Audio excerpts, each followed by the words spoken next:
comment tu gères cette émotion? Est-ce que tu es complètement déconnecté ou c'est une préparation ou c'est une habitude? Parce que je me demande, c'est quand même quelque chose. C'est la pression. J'ai déjà vu des combats, des combats en général, même au Zénith par exemple.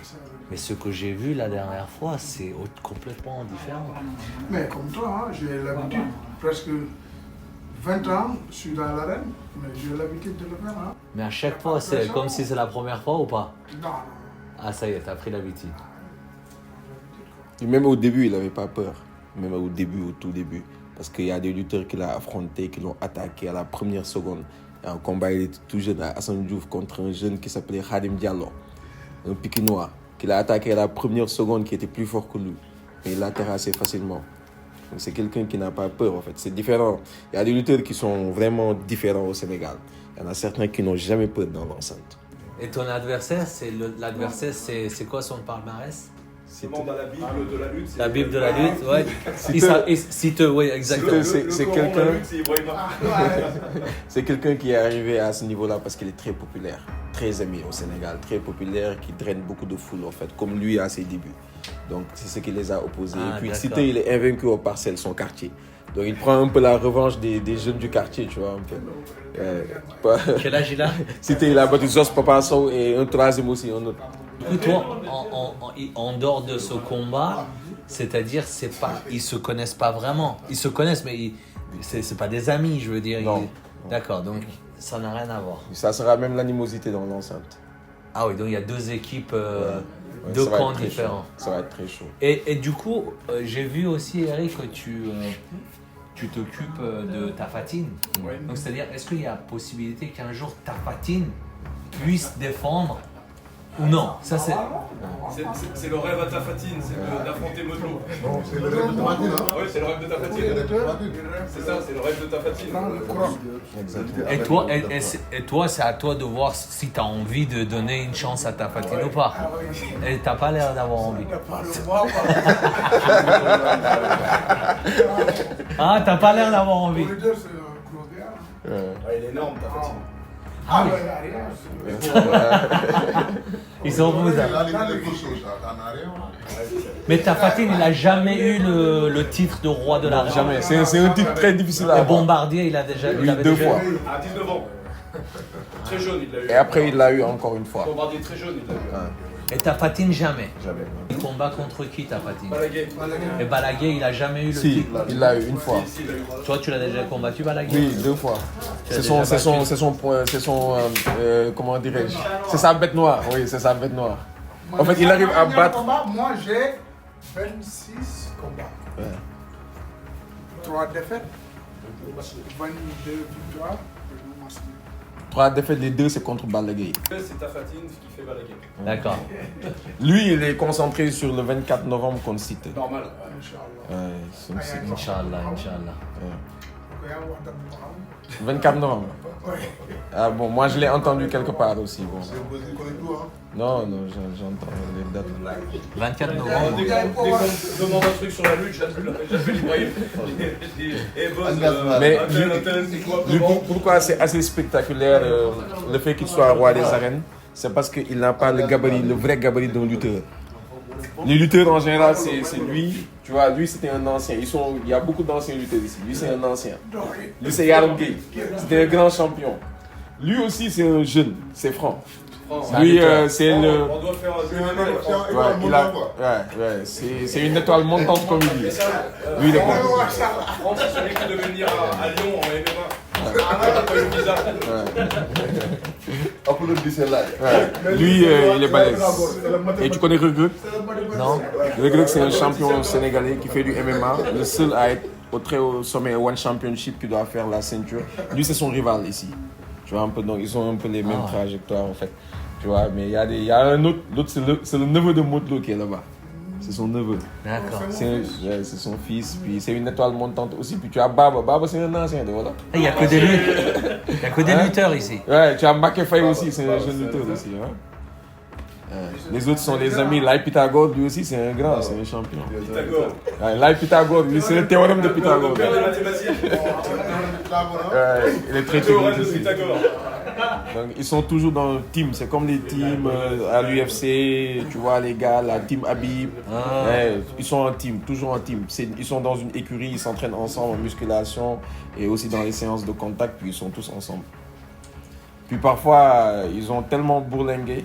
Quand tu lui demandes est-ce qu'il a eu déjà peur, peut-être il serait peut-être pas à l'aise de te raconter certaines anecdotes en français. Mais ce sont des gens qui ont tout vu étant jeunes dans les séances de lutte sans frappe de quartier. Ils pouvaient Lutte y sans aller. quoi? Lutte sans frappe. Sans frappe. C'est-à-dire qu'il n'y a pas de coups, il y a juste pas des de prises. coups. Et en fait, tu démarres par là, dans les quartiers populaires. Et tu pouvais voir des coupes, tu pouvais voir des couteaux. Et tu affrontais tout ça. Ça pouvait devenir violent, il y en a qui sont morts. Donc, parfois, ils pouvaient être en face d'une foule de 50 personnes et se battre avec eux. Donc après, si tu te retrouves dans une enceinte où tu es payé cher, face à un seul adversaire, tu n'as pas peur si tu viens de là. Donc lui, il était populaire dans les quartiers là. Il y a lui, il y a Balaguer, il y a les Emerson, tout ça, ils ont fait le chemin.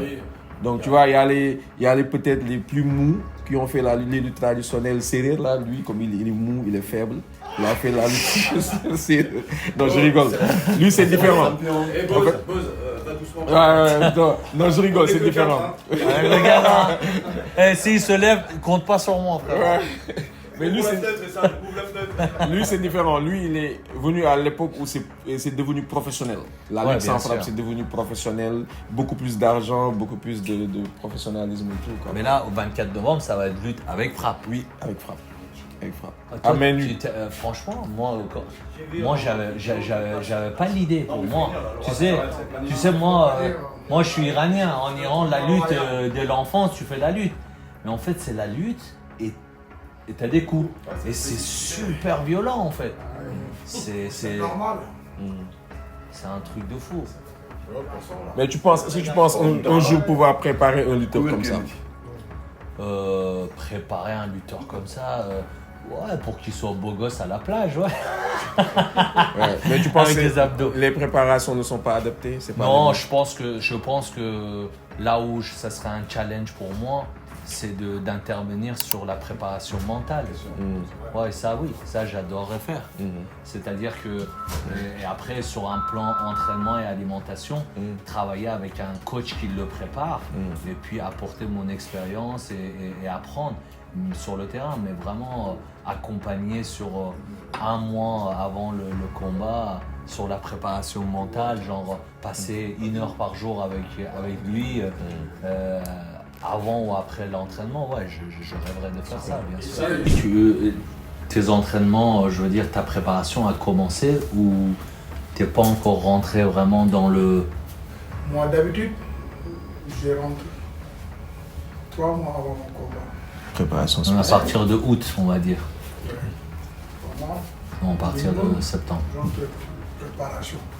Ouais, pour le change, je m'entraîne 2 fois par jour. Vous mettez seulement quoi? Oui, mais 3 mois avant, je rentre. Tu rentres dans le truc. Ça y est, t'es dans ton truc et puis voilà. Et là, tu prends Modelo, qui est un garçon qui a beaucoup d'expérience. Mais quand tu prends un jeune comme Franc et tout ça, il faut qu'il s'entraîne beaucoup plus toute l'année, le temps d'acquérir tous les réflexes. Il y a de la coordination. Lui, c'est un et surtout, oui, c'est un ancien et puis il a 2 femmes. Que 2? Oui, oui, il en a 2. Mais Franck, il est célibataire. C'est beau, t'es beau. Moi, j'en ai 3, 4. Ça dépend des jours. Et au niveau de ton poids, là, tu pèses combien? Moi, pour l'instant, 108. Et pendant ta préparation, tu vas plutôt stabiliser ton poids, tu vas prendre en poids. Mon poids de forme maximum, c'est 115. 115. Et le jour de combat? Oui, 112, 70 et 115. Ouais, donc ça y est, donc tu vas prendre du poids. Modelo, c'est un lutteur intelligent. Ouais, il est technique, ça. Non, il est intelligent parce que la plupart des lutteurs, ils veulent prendre du poids parce qu'ils pensent que plus ils sont lourds, plus ils vont être forts. Modelo, lui, il a trouvé le bon compromis avec ça, l'intelligence du combat et la technique. Et il n'a pas l'esprit pourri par le mystique. Donc, c'est-à-dire que c'est un lutteur moderne. T'as pas toutes ces préparations avec toi, le jour de la compétition. Tu connais les Ibadou Rahman? Les Ibadou, tu connais pas? C'est pas loin des salafistes là, tu connais pas? Ouais. Ouais, il suit cette branche là. C'est pour ça il a diminué beaucoup de choses dans le mystique. Il s'approche de moi là, attention. Non, c'est-à-dire que quand tu dis il est loin de mystique, c'est-à-dire ce que j'ai vu moi la dernière fois où il y a une préparation mystique avant le combat, toi tu fais pas ça. Non, Moi, il fait plus.